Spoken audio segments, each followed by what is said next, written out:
Welcome to episode 553 of the Barcelona podcast, brought to you by the Blue Eye Podcast Network.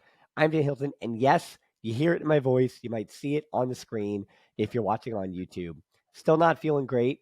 And believe it or not, I learned that if you do a match headline the day before, and then you do 5 hours of broadcasting for a doubleheader basketball game, your voice doesn't enjoy that, and it doesn't feel better.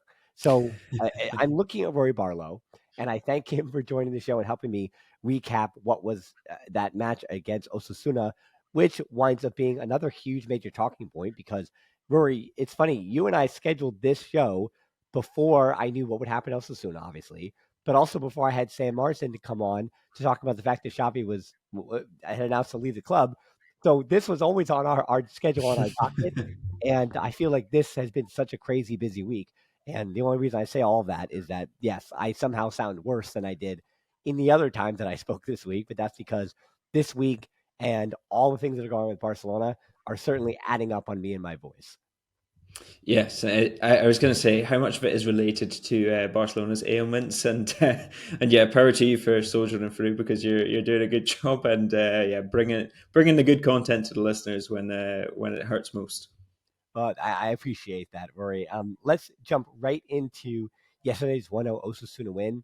And I think where we begin is kind of an easy. We'll do a soft landing here with Vitor Roque, because I have been pretty devout in every time somebody brings up an alarm bell about, well, because he was Deco signing, which is true, and he wasn't necessarily Xavi signing, and he was a big money signing. When I say big money, money that we now know the club doesn't necessarily have to have spent even on Vitor Roque. But he comes in from Brazil, one for the future, of course. And now he's in an odd spot too in Vitor Roque that with Xavi leaving, Vitor Roque wasn't even supposed to arrive until January. The only reason he was able to be registered, he becomes a free agent actually, or a free transfer, which never really happens when the players are transferred in. Their agent, obviously, and the players, they chose to come here. They want to stay. So Barcelona will find a way to register him for next season. But the point being that because they got that, whatever you want to call it, the exception, because of Gavi's injury, that's the only reason why Vitor Roque did come in January. We've learned that now. That is true. It wasn't that Barca found a way to get Vitor Roque here in January. It's that Gavi goes down and now he can be registered. So it's a weird situation now between Xavi and Vitor Roque because Vitor Roque, whatever he gives Xavi is great, sure, but it doesn't really help Xavi's future.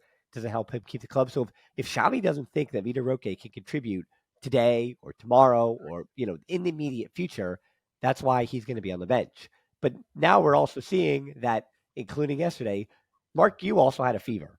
Ferran Torres goes down, and you called it out. Barcelona has 12 total when Ferran Torres went down with a hamstring injury.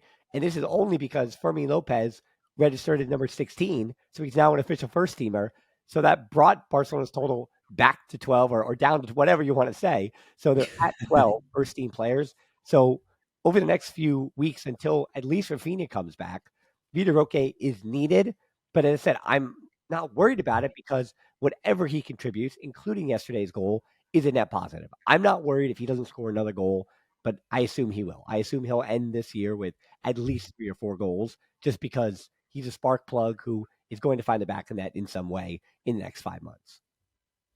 Yeah, I mean his contribution against Osasuna was pretty golden, I think, almost because look, if Barcelona don't get that goal, if they don't get that win, already the reaction to that performance, to that game, has been pretty negative, regardless of the win. And if it had been a draw or defeat, especially if it was against 10 men, then yeah, it would have been again kind of really kind of Xavi up against the wall, basically taking shots from the media, and he's not far off it right now. So yeah, Vitor Roque, I think in terms of his signing, yeah, we can question the kind of utility of it. And personally, I think I would have gone a different direction in January. I think, yeah, Xavi, either he sees Vitor Roque and he says, right, okay, this is what we need. This is somebody that can come in and contribute now.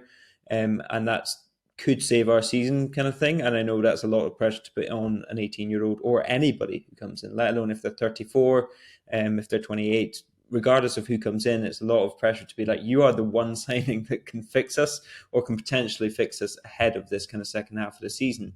So it's a lot to put on anybody. But if Barcelona are to make one movement, if they are to make the effort to kind of bring somebody in, then you would have thought, yeah, perhaps maybe somebody that's going to be able to contribute a bit more, somebody that Xavi at least has a bit more kind of faith in, that he can be a difference maker in that second half of the season. Or if not, then maybe you just leave Vitor Roque there to develop again, to recover from his injury kind of thing. But having had him there, having got him now, it is going to take him time to settle in. And if there's one thing I do think Xavi probably doesn't get enough praise for, and it's something that he pointed out himself in his kind of post pre-match press conference before Osasuna, it's the youngsters and the fact that, okay, Lamine Yamal, for me, probably playing too much in recent games, 4 games in a row starting, playing the full games, bit of extra time in there too. Pau Cubarsí has been playing a lot more now lately, but he has kind of stunted Lamine Yamal's progress into the side. With the likes of Fermin Lopez, he hasn't been too gung-ho too early. Same with Gavi, and okay, they overplayed Pedri, but the Pedri thing wasn't entirely Xavi's fault, to be perfectly honest. Perhaps they rushed him back a little bit much, but Ansu Fati, again, you look at his injuries, that was mostly under Koeman that occurred. So yeah, Xavi, if there's one thing that he has done very well, it's bring youngsters in, not give them too much responsibility too soon, with perhaps the exception of Balde. I think that wasn't necessarily his choice to kind of give Balde so much responsibility, but financially Alba had to go. So yeah, there's a lot of kind of cases where you can look at it and say, yeah, okay, maybe these players are very young and they're coming in, and ideally you wouldn't be using them. But given Xavi does have to use them, we know that because they have 12 players left. I think he's done a pretty good job of easing them in, and it would have been so much easier for him to kind of throw the tiger to the lions in the case of Vitor Roque. But yeah, he's easing him in, and I think he's trying at least his best to kind of look out for him and to give him a slow start, a soft landing, as you say.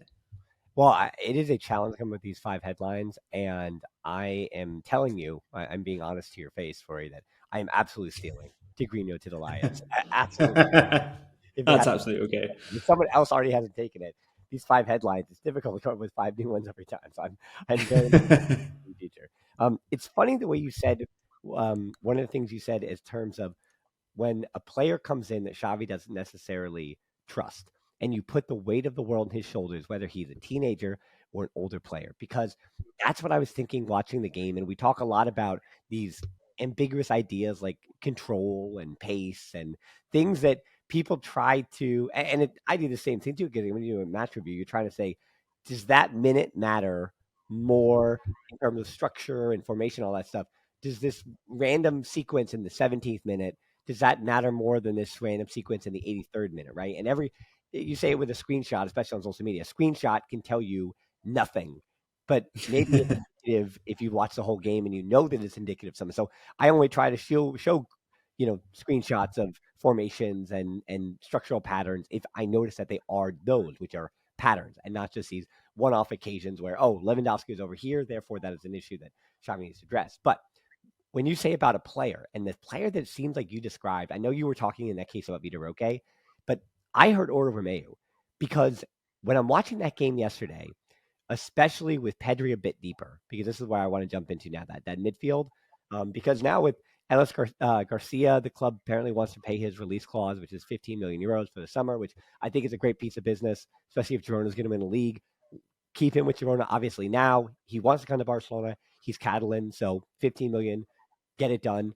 And I talked about the Frankie De Jong 37.5 mil and how it's his choice to leave, and he's got a contract until 2026. So that's a different thing. But again, if pigs fly and Frankie De Jong, I'm not trying to force Frankie De Jong out, but if he says, yeah, all right, I will take whatever it is. I'll take a deferral of some of the money, and I'm willing to put allow another club to come for me. And I don't want to be part of a new coach's project or whatever. Then so be it, and that'll get Barcelona out of their biggest financial issues, as well as whatever happens to Lewandowski, because he, I believe, goes up to almost 23 million, which is just absurd. But back to the Romeo point, thinking about this season, all the injuries, sure, I think I put that just like last year, number one on the list. Why did things go sideways? Injuries to key players or in key moments and weird times. Again, Barcelona's biggest game so far, they were missing Pedri and De Jong for, and as well as Araujo or Kunde. So that's just been an issue they've had this season. Oriol Romeu's transfer is a worst case scenario to me in terms of the player that you and I watched and enjoyed at Girona last year. and Mhm. the shell of who he has been at Barcelona. I think for those who are like, I know Romeo, I saw him at Southampton, I've seen him around, I didn't believe in him fully. No, of course, I did not think he was coming to replace Busquets. But for me, what I had said was I felt he was a floor raiser, and I thought there was a floor to him. But this version of him is a worst case scenario of the player that he was at Girona, and a worst case scenario of the player that Barcelona bought, even for 3.5 mil. And what that has meant is that not even a proper CDM, but a stopgap CDM has been unavailable for them, where he's been unplayable. If you had asked, and you say this about Xavi, and I agree with you too, that the biggest, we'll say, compliment I'll give him about the youngsters is people say, oh, he's not having players progress at all, whatever, but these youngsters are not losing confidence. And we can praise their mentality, but all of these youngsters that have come in looked ready to contribute. So something is happening, at least in training, where Xavi is saying to Mark Yu, I trust you in this way fully. And Mark Yu has been up to it. Kubarsi has been up to it. Hector Fort, who I worried about, has been up to it. Lamine Yamal has been up to it. So any of these youngsters that come in, even if, again, Balde did not, he seemed to regress. Is Pedri still getting better, or is he not say regressing, but is he stagnant in what he's contributing to the team? The players that are supposed to be progressing, they're not necessarily doing that, but the youngsters all look prepared. Order Romeo, again, is almost the opposite of that, that he looks like the teenager who shouldn't have, who made the transfer too early. He is almost looking confidence wise like what we expected Vitor Roque to be, which is just a wide eyed, what am I doing here? And so without a CDM, that means there is no rest for Gundogan. There is no rest for Pedri.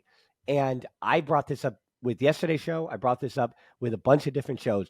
Gundogan, to me, more than any other player in the squad right now at this moment, it was Cancelo before he got hurt, but Gundogan looks tired. He looks tired, and I think when you talk about Barcelona's control, you need De Jong firing, sure, and Pedri dropping deeper is interesting, but I think to me, it's not even a problem of Gundogan, but I just wish the guy could rest because I think him not being or him being thrown out there 90 minutes, game in and game out, is not good for Barcelona's structure from minute 1 to 90. Yeah, absolutely. And I think with Romeo, it's so interesting because I think with Xavi, we can criticize him, and we do, and we will. But there's so many things that have gone wrong for Barcelona this season that it's very hard to kind of pick through all of these things and say, well, okay, point the finger, that's your fault, that's this person's fault. It's very hard to kind of put the blame in one section because so many things have gone wrong. And it's the same if you look at towards next season and you kind of look, right, okay, well, Xavi, who do we get in? Who can solve this? Who can sort these things out? Is Xavi doing a good job? But then you also look at it and you're like, well, he's doing probably worse than he should. But how Right. many managers would be successful in this system, in this kind of setup, in what he's been given? And it's the same with Oriol Romeo. I mean, how many kind of defensive midfielders who aren't at that top level would be dominating the game for this Barcelona side right now? Because you take Romeo, and let's not forget those first 5-6 games, he looked pretty good. He's probably amongst Barcelona's kind of 5-6 best players. And once that structure goes, once Xavi goes down with injury, once all of these things start falling apart, you get a player that, is limited. He's not quick. He's not kind of somebody to kind of put himself about too much. He should be operating in a small space of the pitch and being asked to do certain particular things as he was at Girona. I think what ultimately Xavi foresaw for Barcelona was not necessarily Girona, because I mean we're all holding them up as the pedestal now, but they weren't that before this season. But he foresaw that he could work in that kind of system, whereas now Xavi is either gone away or been unable to implement that system that he saw Oriol Romeo in. And Romeo he's a particular player. He works in certain circumstances. He works if you're asking him to do particular things. But if you give him a disjointed side that's really kind of open and unstructured at the back, then he's going to be exposed. And it's the same thing that I think we've seen over and over again with Barcelona players. You look at Jules Koundé, who's been dreadful really for a couple of months now, but he's playing out of position in an unstructured side. He's probably not getting a huge amount of help from Lamine Yamal either, whereas that's kind of a contrast to what you get with Rafinha, who does help back a lot more. Um, there's just so many cases where you look individually and you say, okay, this player's not performing. They're not confident. They're not doing as well as they should be doing. And part of that's on Xavi. but also, yeah, how much of this can be put on them when so many things around them are going wrong. And it's the same for Lewandowski. It's the same for Rafinha as well. There's so many cases of this where you say part of this is player, part of this is manager, part of this is structure, but all of it going wrong, it's just going to lead to the same thing for every player. But Romeu, obviously, you say about floors, he has a much lower floor than the quality of somebody like Lewandowski, even though he's probably the punching bag for everyone right now, or the likes of kind of Pedri, Xavi, De Jong. These players are quality players, whereas Romeu's probably not at that level, even if he does have things to offer the side if it's working. Yeah, there's these if-then statements because against a five at the back of Osasuna, Jules Koundé is supposed to be overlapping. That's what he's supposed to do, right? But because you have whether it's Kubarsi playing as that left center back with three at the back, or it's the fact that again because you're playing in a 3-2-5 and Cancelo isn't necessarily a 1v1 left winger, that means that Koundé had to stay at home. So Koundé staying at home means he can't overlap. So you almost make an excuse for him. But against a five at the back, now he's not doing what he's supposed to. But again, that's like a function thing where Barcelona has to and it seems like you go around the pitch and you say that player can't do X, therefore then this other player can't do Y. And I think to that point too, you mentioned Kunde, but Araujo yesterday, I complained about the Vitor Roque penalty, which to me was absolutely 100% a penalty. But to the point of people who brought it up, it's fair. I actually, I was having a coughing fit when Araujo brought down former Barcelona player in Jose Arnaiz, and so I didn't write it down, and that was my bad because that was also a penalty. So a penalty should have been, yes, given to Osasuna yesterday, and a penalty also should have been given to Barcelona. So just toward refereeing for me. But back to the point about Gundogan and Pedri, because I want you to weigh in on who should play deeper and who should play farther forward, because I've come to the conclusion that both answers are wrong and both answers are right, but both answers feel more wrong because they're not optimizing either player. And yet, Gundogan plays so much of his season in the deeper position, also because Pedri was hurt for most of the season. What's new? But I'm going to say five names to you: Igor Aspas, Iago Aspas, rather, Rakitic, who is obviously, congratulations to him on his Liga career. He's moving on. Tony Cruz, Isco, and Gundogan. Of those five players, I'm setting you up here. Isco, Aspas, Rakitic, Cruz, Gundogan. What do you think their chance creation, so the number of chances they created in the Liga this season, how do you rank those five? Where would you put them? I don't know if you've seen this list. That's a cracking question. I'm gonna have to go Isco top because everything's been going through him for Betis. I'll go Kroos second. Aspas has been in and out, so I'm gonna put him fourth, Gundogan third, and Rakitic bottom because Sevilla have been dreadful. But I assume you're gonna tell me that Gundogan's top of this list now. He's not. Isco was the right choice. But but the crazier part is that Isco's at 66 chances created. Gundogan's at 60, just six less than Isco, right? And then Aspas 58, Rakitic 49, and Tony Cruz 43. And this is not to call you out for some reason, like, oh, he's an anti-Barca bias. I'm saying that Gundogan is closer to Isco than Tony Cruz is to Gundogan by a margin too. I mean, Gundogan's got six chances less created than Isco, and Tony Cruz is 17 less than him. So my point there is that this perception of Gundogan and what he's not doing in the Liga, or what he's not doing for Barcelona, and what he's expected to be for Barcelona, the stats are not bearing fruit for that. Because I agree with the same thing. The way that we talked about Isco and the way I've seen it from Isco, I'm like, man, that dude he's pulling every string for Real Madrid. And yet Barcelona yesterday with Gundogan playing farther forward he had one forward pass in the first 45 minutes. And people feel like that is more indicative of what we've seen from Gundogan. Because again, the stats are not bearing fruit to the eye test, which is something that, with the exception, I'd say, of Lewandowski and Araujo struggling, which the eye test tells us they're struggling, and they are indeed struggling. But other than that, the eye test and the stats are not coalescing to give us any idea of what's happening, because we know that this midfield for Barcelona is struggling. They're not putting cohesion together. And so when it comes to Gundogan and Pedri, Xavi's got a weird problem where Gundogan mathematically is the one. Barcelona plays better when he is farther forward. And I think now we're almost seeing that opposite, where I had said I wanted to see more offensive stuff from Pedri this season, and the numbers are not bearing fruit.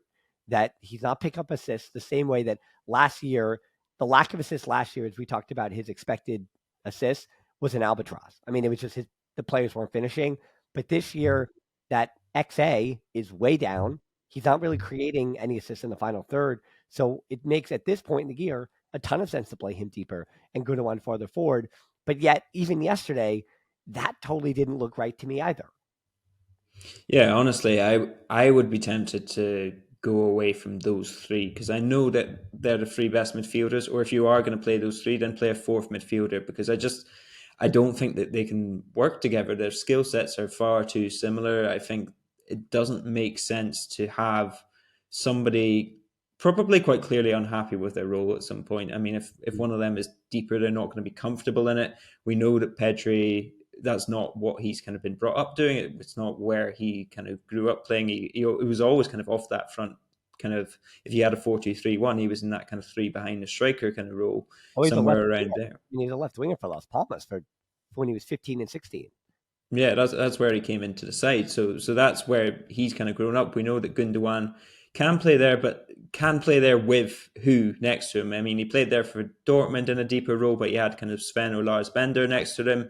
He had Rodri next to him for City as well. Obviously, he's had players next to him all the time that have been more concerned about the defensive side of things.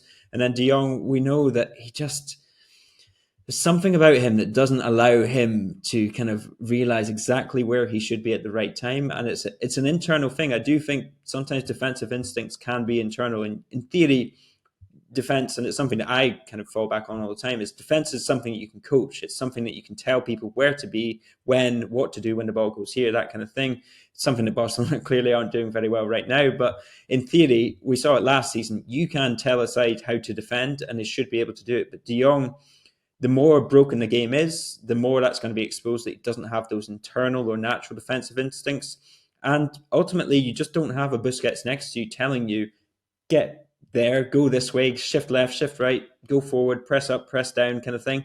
So yeah, these players, they're not naturally suited to it. I would honestly be tempted just to kind of, given how poor Barcelona have been, given how kind of almost not out of it, but like they're looking at the Champions League kind of getting through and maybe kind of top four, maybe try and finish second eventually. But I would be tempted to persist with Romeo because I think it's not like they're getting good play or good results necessarily. The results haven't been dreadful, but it's not like they're going places as it is right now.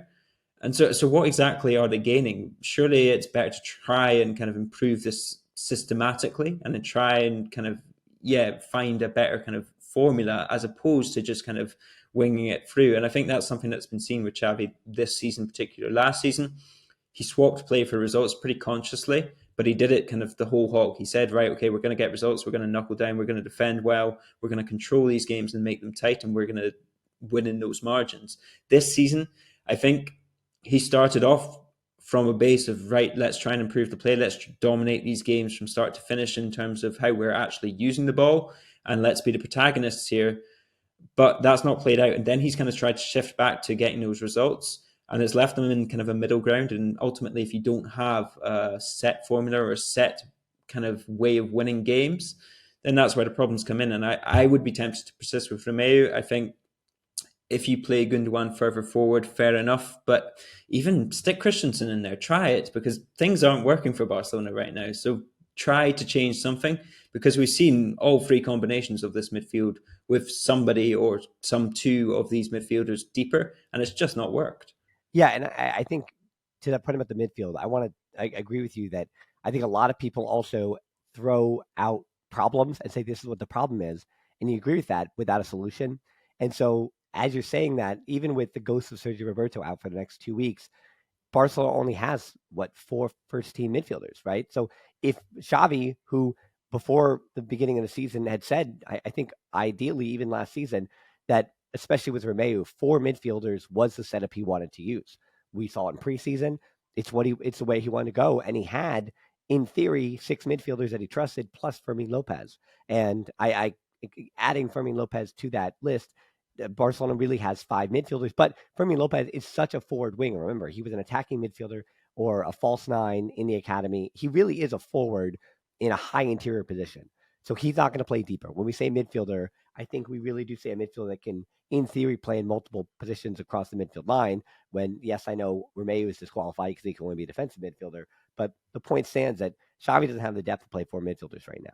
It's just not going to happen. And so, to your point, that means you would have to rest or rotate or sit one of Pedri, Gundogan, and De Jong, who are so much farther beyond what Fermin still, I mean, does give you as a youngster, or who again, Fermin Lopez generally playing as that other winger though. Like he's actually been playing as a forward more than a midfielder because the forwards also only have Lewandowski and Vitor Roque at the moment, along with Lamine Yamal, who's not a first team player.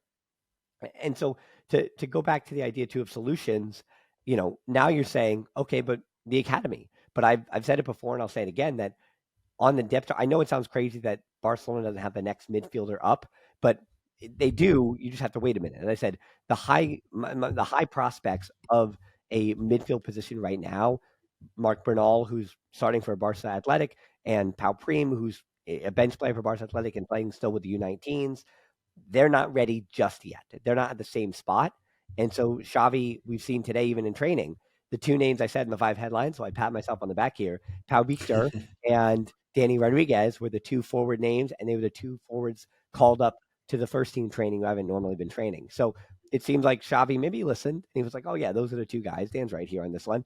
So those are the two young Finally. players who are trusted in case Mark Yu still has a fever over the weekend or it still hasn't fully recovered for Alaves on the weekend, because now that again is only in 2 days' time on Saturday. Like that's how quickly this turnaround is. You've got 11th place Alaves on the weekend, then Granada at 19th place, and Celta de Vigo in 17th, and then Napoli on the 21st, and that's it, and you're done. But to your point too, it's like not to say make excuses for players, but to me, I've kind of been lost, and the hardest thing about this season in being lost about whether is it player personnel that it's just like jamming a you know what I mean, that old toy where you try to jam the square into the circle, and it's what it feels like because even De Jong, we talk about what he does well, and then people are like, well, he doesn't fit. But how does he fit? Well, he doesn't fit in such a way that De Jong he takes too many touches in transition, and to your point, he doesn't have the greatest instincts for rest defense. And I think Barcelona's defensively, that is where they've struggled the most this season. That of that midfield trio of Gundogan, De Jong, and Pedri, Pedri is the one with the best rest defense instincts. And I think, I know we're using a highbrow, but I feel like people who listen to my podcast have gotten to the point where you're comfortable with this idea of rest defense. And if anything, that is what I always praise Busquets about. If there's anything actually for Busquets and his legacy, he might be the greatest rest defensive midfielder of all time. He might be the best at that thing. You know what I mean? Like his instincts as to where he should be while his team has the ball in preparation of getting the ball back. He might be the best of all time in that position. And so to lose just that brain and replace it with, again, De Jong, who I think is a subpar rest defender. Like his positioning when Barcelona are attacking, and he's not necessarily the one pushing forward. His positioning, as you mentioned, it's not an instinct, and it never will be. That's something that I don't know if you can teach because Pedri, even when he came in at 16, Koeman would have him as a defensive midfielder at times, and his instincts were better than De Jong's rather as to where he should be while Barcelona were attacking and how he would get the ball back. Yeah, and I think it's something that we really glossed over, myself included, in terms of the entire kind of Barcelona sphere, the entorno, if you want to want to call it that. But yeah, look, I mean that loss of Busquets. I think everyone was ready for Busquets to move on and to try and get this Barcelona side to progress forward. And probably Busquets' departure was probably the only way you did do that. But to go from that to, unless you're playing Oriol Romeu, who, as we've said, has not been trusted, he's lost his confidence, he's down on his luck kind of thing.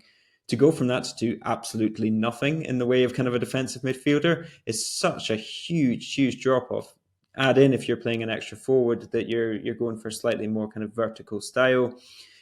Yeah, we've seen that Xavi has struggled throughout his entire managerial career at Barcelona to dominate games via possession and via the midfield. He's not set things up necessarily through that unless he's kind of added that extra midfielder into to kind of as a safety blanket. So So yeah, to do that and go from kind of one to the other so drastically has been, I think, probably their biggest issue this season for me. I think you can look at the finishing has been pretty poor, the defending has been pretty bad, but ultimately it comes back to that lack of structure, that lack of positioning, and yeah, the injuries have been bad, but I think, I mean, they were bad for the other teams too. Atleti and Real Madrid. I think we spoke kind of before, kind of, yeah, mid between season starting and Christmas, about how these injuries have been bad for all these other teams, but these other teams, it speaks to the fact that they are more of a team, or they do have more of a kind of idea or a base or a structure to go to, that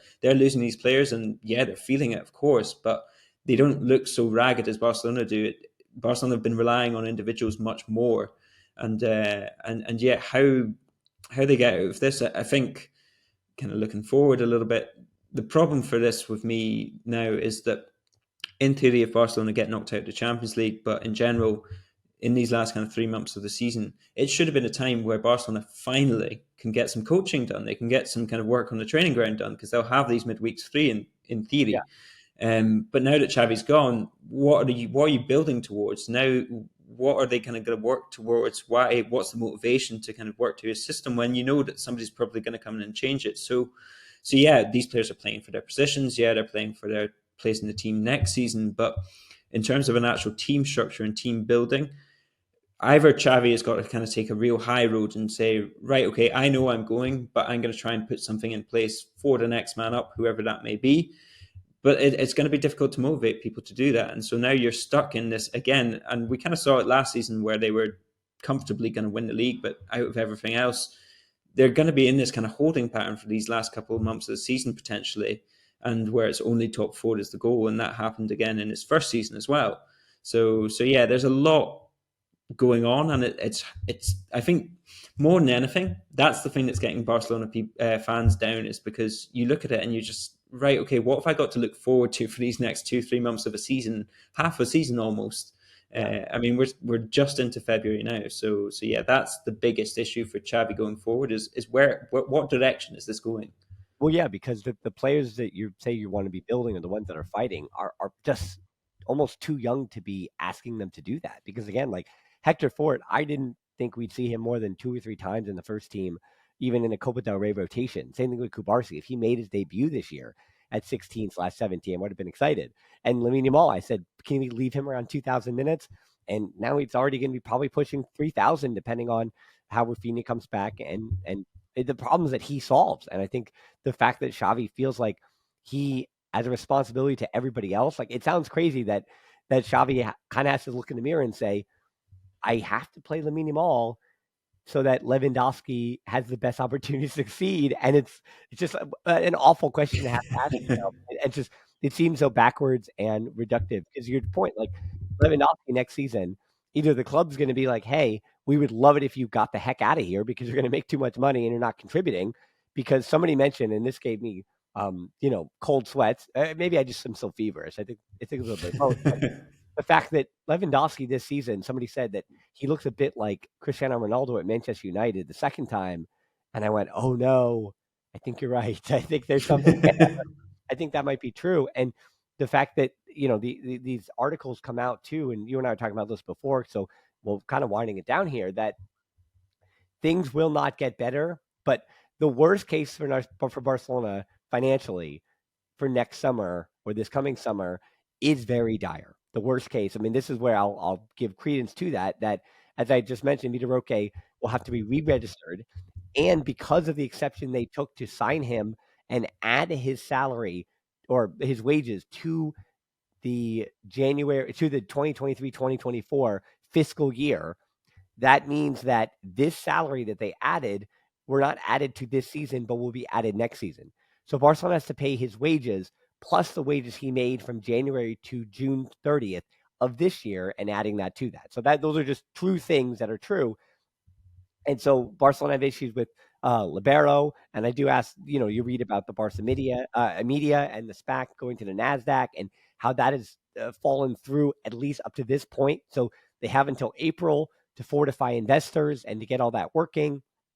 There's also the UEFA disagreeing with the way that they still did their levers and how they registered in UEFA as well, and a fine that has taken Barcelona to court, as well as Laporta also worrying about the socio model. And so, I mean, there are cynical things that come up here. Like somebody had mentioned, and this is not a Barcelona fan, I would assume they brought up the idea that if Barcelona were to pivot to basically almost the Bayern Munich model and get away from the socio model a bit, or a soft exit from the socio model into what they do with the 50 plus one in the Bundesliga and around German clubs, that Laporta is hanging on to be president for that, so that he gets a major payday from potential ownership groups that are taking that 50 plus one percentage of the club, or at that point 49% of ownership in the club. And you ask, why is Laporta in meetings over in Saudi Arabia and wherever he may be? And so the cynical and fearful parts of that is Laporta truly trying to cash out on his Barca presidency? And again, that is the most cynical way of saying this. And as a Kool-Aid, I'm obviously going to believe that Laporta returned to president because he loves Barcelona more than he loves money. But I mean, that's what you're asking people like Xavi even to do. Xavi took we'll say, a managerial pay cut to come and manage Barcelona, and I said you're almost asking next manager to do that. So when I read articles like that, Roy, and you're the one who's supposed to be coming on and being non-biased, as I've said, I scope it as these are these journalists who are telling us this is what I'm hearing, and this is what I'm preparing for you for the worst case scenario. But because I'm reporting it in such a way, if the worst case scenario doesn't happen, and it has not yet happened over the last 4 years, I keep reading these articles about worst case scenario, but it hasn't yet happened. But in the same breath, there's been no financial improvements. It seems like Barcelona continue to say, this is going to be a terrible summer. This is the worst summer. We can barely register anybody. And so it's more that the worst case scenario is that nothing is getting better more than it is Barcelona is going to continue to have things get worse. Did that all nonsense make sense? I do feel, apologies to you and our listeners, that my brain is complete a garbled mess right now. Please, Rory, save me. Yeah, look, it's complicated. It's very hard to kind of wade your way through all of these deals, what these deals mean, when they kind of come into impact Barcelona, how they impact Barcelona down the line, because there's so many things going on, and I think that perhaps will be part of the legacy of this kind of Laporta mandate, is the fact that the waters have become so muddied for Barcelona that it's impossible for anyone outside the club, and probably some of those in the club by the looks of things, to tell exactly what's going on, exactly what these numbers mean, exactly when these bills are going to have to be paid. And right now, the financial situation might not have improved. We don't know. It's less desperate than it was when Bartomeu left the club. But also, yeah, it should have been improved in these last 2-3 years. There's no reason for that. And part of the reason is that Laporta, I mean, as you've said in the past and on this podcast, he's kicked the can down the road. And ultimately, what his model, and Jose Perez wrote a very good, I'll plug this, Jose Perez wrote a very good article in Football España recently about it. Laporta's idea is the virtuous cycle. His idea is that you invest now, you speculate to accumulate, you win. And ultimately, if Barcelona aren't going to win, then you have the worst of both worlds. And they got that kind of vital league title last season. That was very important, I think, just for the morale of the club, for everything, for investors. That was huge. But if Barcelona's gambles don't work out over at least 2 to 3 years, give you time to kind of improve that financial situation, give you time to get those youngsters in, get them kind of up to scratch and everything, then you're left with the worst of both worlds, where Barcelona haven't improved anything financially. They're still in a dire situation. They have less capital to make money on further down the line because they've lost some of their TV rights, they've lost some of their kind of income from other streams, and you're kind of paying these bills without any improvement. And yeah, how long can you kind of stay at that top level where you're kind of persuading the likes of Gundogan's to come in, the likes of Lewandowski's to come in, even though he's earning quite a lot of money. But yeah, how long can you persuade these players to come in and persuade these people that there is a project? If things are failing, if you're sacking your manager Xavi, if you're bringing in Deco and giving him kind of full power despite the fact he has no experience, these are decisions that ultimately Laporta, yeah, like I can understand, I can get the mindset behind his strategy, but the backing up of these decisions, the way that he's gone about the last kind of 12 months in kind of correspondence with that virtuous cycle strategy, it's not adding up right now. Well, And because yeah, it's a risk. That's what it is. And I think, somebody mentioned this even about the managerial thing, that winning will solve all problems. I mean, investors will invest in the club if they win the Champions League. Like, it's crazy as it sounds like, and I know Xavi said that he would leave even if they won the Champions League. But if Barcelona accidentally finds a way to win the Champions League because every team that they're going to go up against somehow they all forget how to play football and they forget how to support Barcelona's porous defense. But I mean, once they accidentally, I almost say it. What if Barcelona accidentally, for the first time in their history, win the Champions League when they're not the best team there? Then I bet you those investors knock on the door the next morning, and they don't kick any cans down the road. And UEFA, they say, all right, that 500,000 punishment, that is what it is. You know what I mean? We'll take that out of your winning pot, and we won't continue to find. We won't look for other sanctions or other punishments.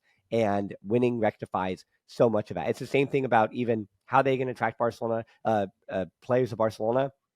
If you ever get to go to the city of Barcelona, it's always going to be the same thing. I mean, that's what it is. That people, they players want to live in the city, and that's not going to change. I mean, any player who's grown up, it's going to be a while for Barcelona.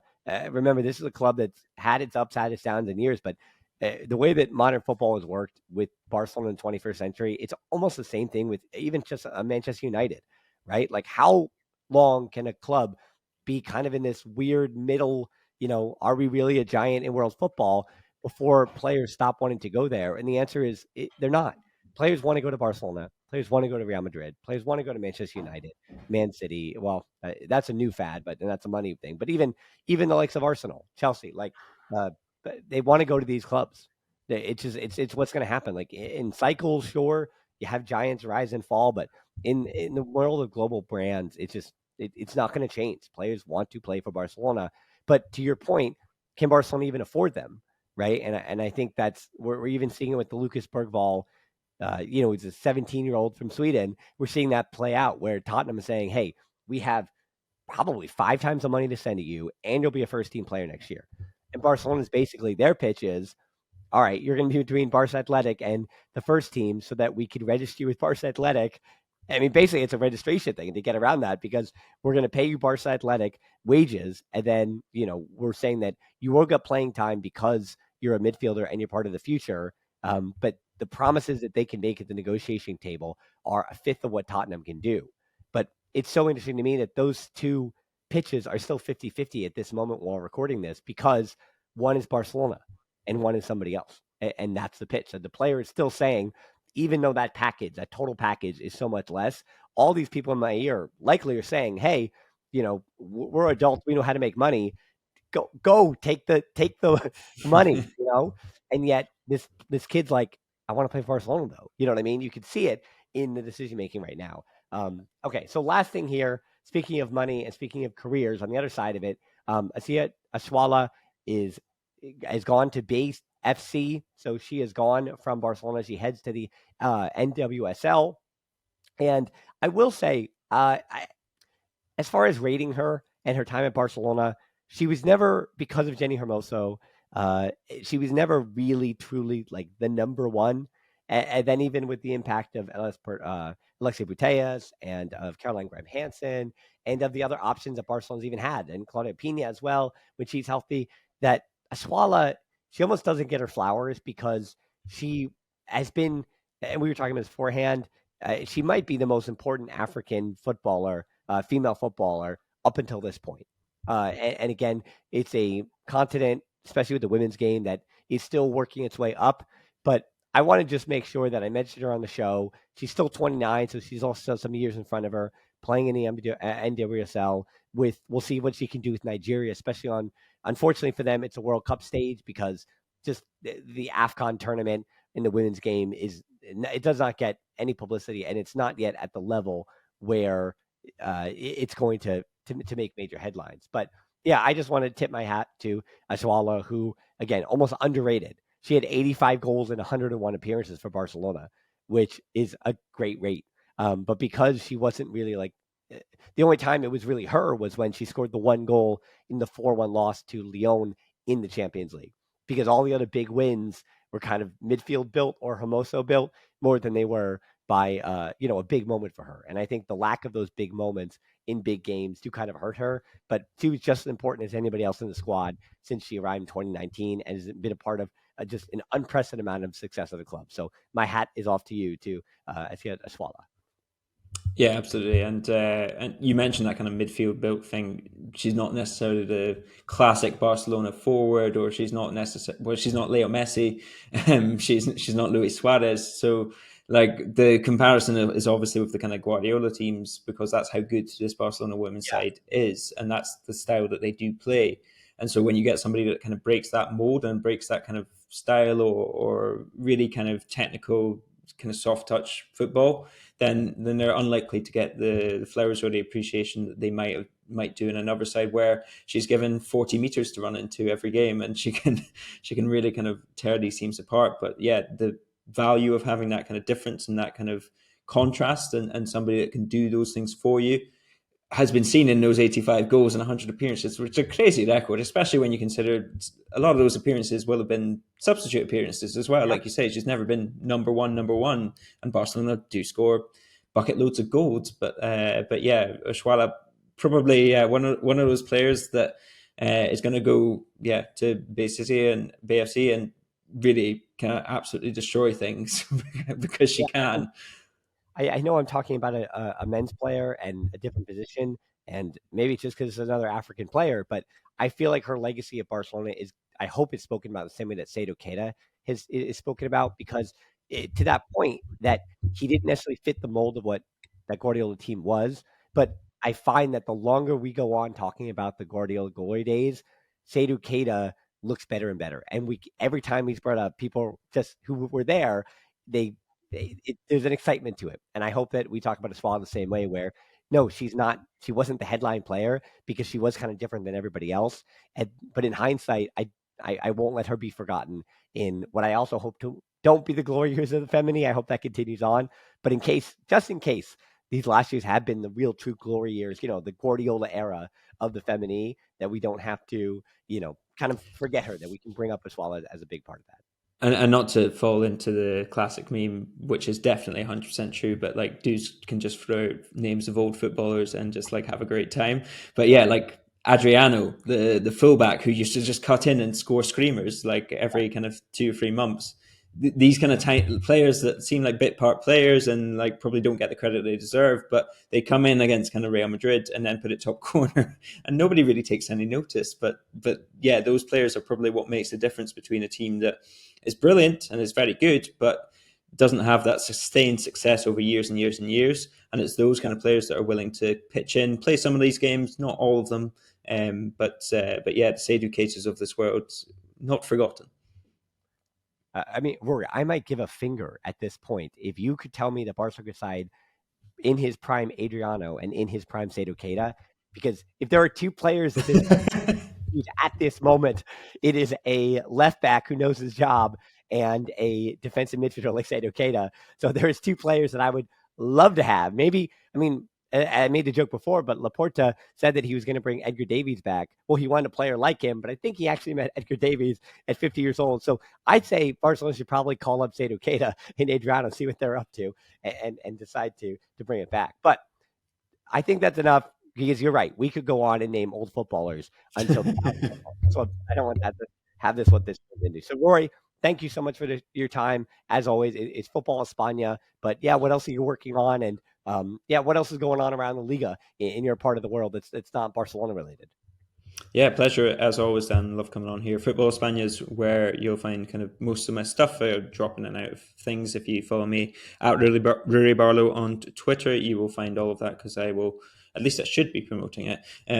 But yeah, that's kind of what's going on. Of course, Girona are the big headline. We're doing a lot of stuff with them right now, and then there's a lot of interesting storylines in La Liga this season. I mean, you've got Sevilla kind of collapsing out of thin air. You've got almost kind of in the relegation fight, perhaps, probably. Getafe are kind of coming back, and everyone at Barcelona, well, a lot of Barcelona fans certainly hate Jose Bordalas, and I get it, but he's a fascinating character to have in La Liga, for me at least. And then, Athletic, Ernesto Valverde, he's obviously I think he gets more beloved every day by Barcelona fans, and his legacy continues to improve, and he's doing himself a lot of justice at Athletic again this season. Well, as I said, not to pat myself on the back, but I have the legitimate audio receipts that are necessarily as everyone thought he was at the time. But again, this is just hindsight and age that we learn from these things. And yeah, speaking of Twitter, my personal account at HeltonD13, very close to 2,000 followers. So before that website shuts down, I think that's a nice little milestone to see before they close out. But also Instagram, Patreon, Discord, closed Facebook group, merch store, all that good stuff for us. And then podcast app, good ratings, and subscribing to the YouTube channel are also the best, easiest ways to help the show. So thanks so much for listening. Until next time, we'll talk to you soon. Sports of Barca.